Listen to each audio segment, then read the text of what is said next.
Pasi që patën takime dhe ato takime të ndara, disi u kriju përshtypja që janë të vetë kënaqur me pozicionin ku janë dhe që shiko në logjikën politike, partitë opozitare duhet të jenë gjithmonë të gatshme për zgjedhje. Ndërsa në këtë rast për shifë si zoti Kurti është i gatshëm për zgjedhje dhe jo partitë opozitare. Por megjithatë, ta shohim se si do të vazhdoj kjo rrugtim i negociatave ose i bisedimeve, por që në fund unë mendoj se nuk do të kem asnjë rezultat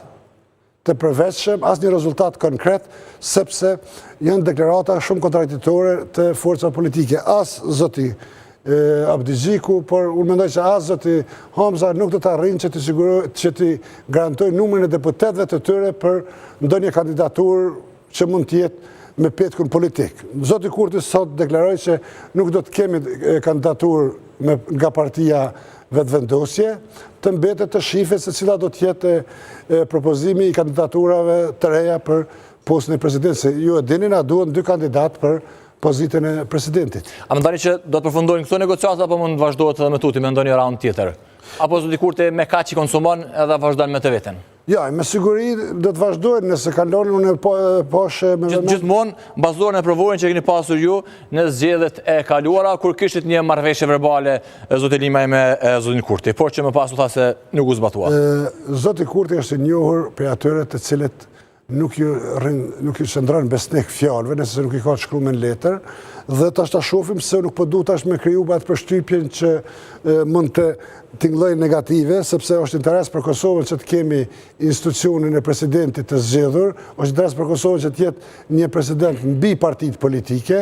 është interes për Kosovën që të kemi një president që garanton raportet me Shtetet e Bashkuara të Amerikës dhe partnerët tonë, është interes për Kosovën që të kemi një president i cili nuk është notar thjesht i kryeministit ose i partisë në pushtet, sepse sot tashmë ka mbi 50% dhe 3 pozitat nëse udhëheq nga një parti politike, atëherë po shkojnë drejt një forme të një partie shtet. Kështu që unë mendoj se do të tentoj prap për të konsumuar si mohabet në raport me opinionin, madje e pash edhe në mediat e juve tha po bën llafe për presidentin, kështu që janë ma tepër po më duket një përshtypje që po donë për të diskutuar sa për të diskutuar dhe po takohet sa për të mos u dakorduar. Sepse tashmë janë kriju institucionet, qeverinë e kemi, numrat e qeverisë i kemi, ose në rast se arrihet një marrëveshje mes një force politike dhe vetëvendosës, atëherë mund të ndrohet edhe përberja e qeverisë që mund të sjellë edhe presidentin, por nuk e shoh aktualisht nuk e shoh një zgjidhje të shpejtë të presidentit dhe më shpejt. S'po duket që është krijuar një farfrymë sikur gjithçka është afruar? Pra dëgjuam edhe intervistat ose deklarimet e 2 liderëve të opozitës.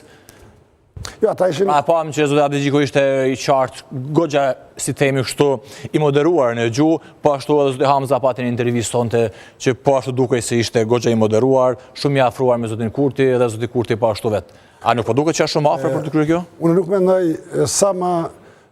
shumë deklarata që dolin që janë të parafruar mes vetë as më larg janë raportet mes njërit të tjetrit, sepse njohim që gjithë jetojnë këtu dhe njohim gjitha 3 karakteret për cilat po flasim, por çdo që të jetë mund të jetë në një emër i përveçshëm, në emër konsensual që vërtet mund të bëjë nder Republikës Kosovës. Por nuk besoj se shiko po qarkullojnë mjaft emra, nuk besoj se mund të jetë as shpejt një po e 2 forcave opozitare ndaj zotit Kurtit vetëm për të shmangur zgjedhjet. Mbase po nisesh nga fjalia famshme e profesorës Sastavriet që thotë që po dhe jo janë 2 fjale të shqiptohen më lehti, por për të shqiptuar dikush thotë duhet mendoj gjatë. Po prandaj po them sepse do të kanë menduar gjatë për ta thënë po. Po shiko tash nëse ki ndrym qëndrime brenda 3 dite, 4 dite, diametralisht, tash ato po flasin gjithmonë ajo është thonë në media dhe pat intervistë edhe zoti Hamza edhe zoti Abdi Xhiku, pat një intervistë që për çudi ishte një intervistë mbreslënse e zotit Kurti për vizitën që kishte në prekaz dhe Ecorin e Zgjarë, pra u kriju në opinion si njëri që është i gatshëm të ofrojë një zgjedhje, paktën ashtu u pa dhe kjo vlen për të përshëndetur dhe vërtet sonte kemi pa 3 lider të forca politike të cilët vërtet nëse janë të vërtet ato su tharë